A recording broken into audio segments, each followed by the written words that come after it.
Uno de los aspectos más importantes a clarificar en el proceso de independencia de Cataluña es definir la viabilidad económica del nuevo Estado catalán antes y después del proceso de independencia. Empecemos por la probable proyección económica del Estado español en función de los índices indicados por los organismos internacionales como el Fondo Monetario Internacional o la propia Unión Europea. Según el Fondo Monetario Internacional, el PIB español descenderá el 2013 y se irá estabilizando alrededor del 1,8% hasta el año 2020. Eso nos llevará a un PIB de 1,22 billones de euros al final de este periodo.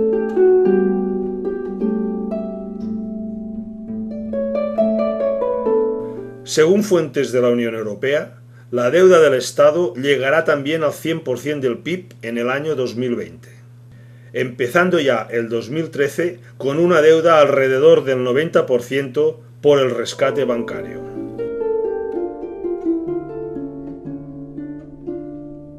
Según el Fondo Monetario Internacional, este año las administraciones públicas alcanzarán un déficit del 7%, para seguir con el 3% en el 2016 y el 1,5% en el año 2020.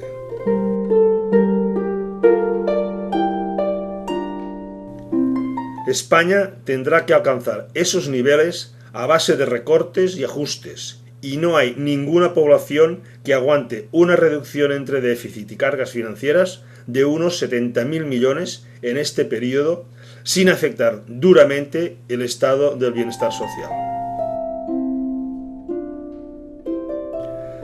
Sin la posible recuperación del sector de la construcción, los niveles de paro irán del 26% actual a un paro estructural de aproximadamente el 19%, lo cual quiere decir que no hay trabajo para todos.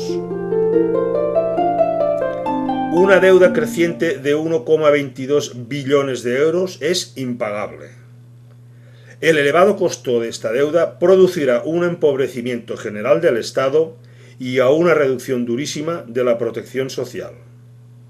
La única solución que se ve a largo plazo es la condonación de la deuda pública por parte de los acreedores financieros.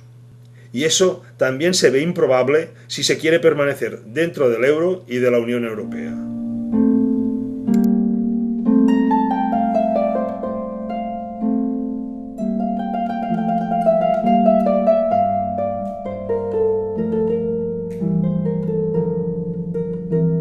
Para proyectar la situación económica de Cataluña dentro del contexto español, hemos extrapolado el PIB catalán en función de la evolución supuesta para España por el Fondo Monetario Internacional.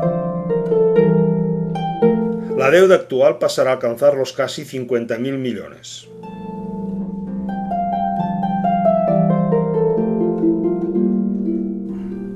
En el déficit se supone que partiendo del 1,5% para el año 2012, se alcanzará un 0% al final del año 2020.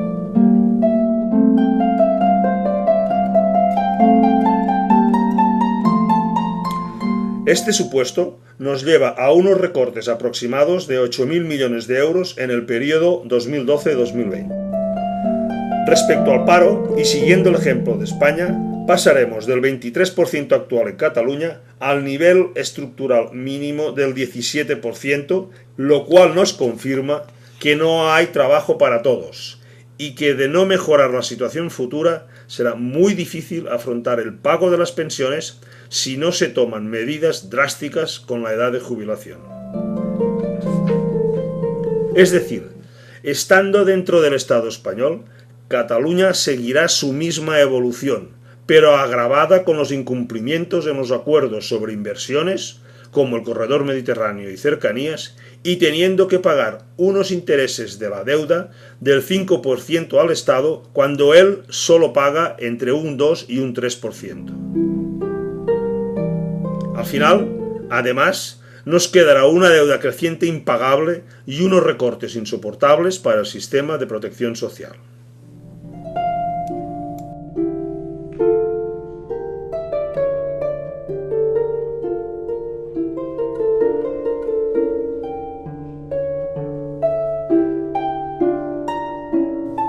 En el proceso de proyección de la Cataluña independiente se ha supuesto que el PIB seguirá la misma evolución que en el caso anterior.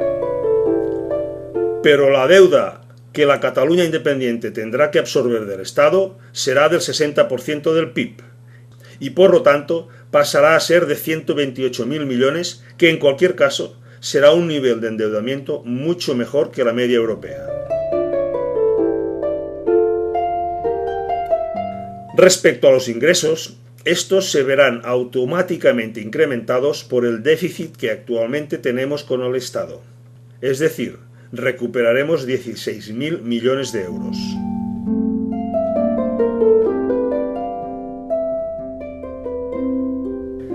Los gastos se verán incrementados en 4.000 millones por servicios adicionales del nuevo Estado y en 2.000 millones para recuperar parte del bienestar social perdido en los últimos ajustes. Además, se asumirá un gasto adicional en concepto de intereses bancarios de la nueva deuda, de unos 2.700 millones.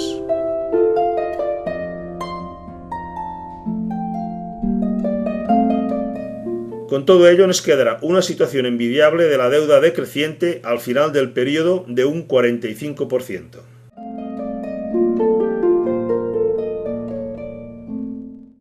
Asimismo, en lugar de déficit tendremos un superávit de entre 5.000 y 7.000 millones al año.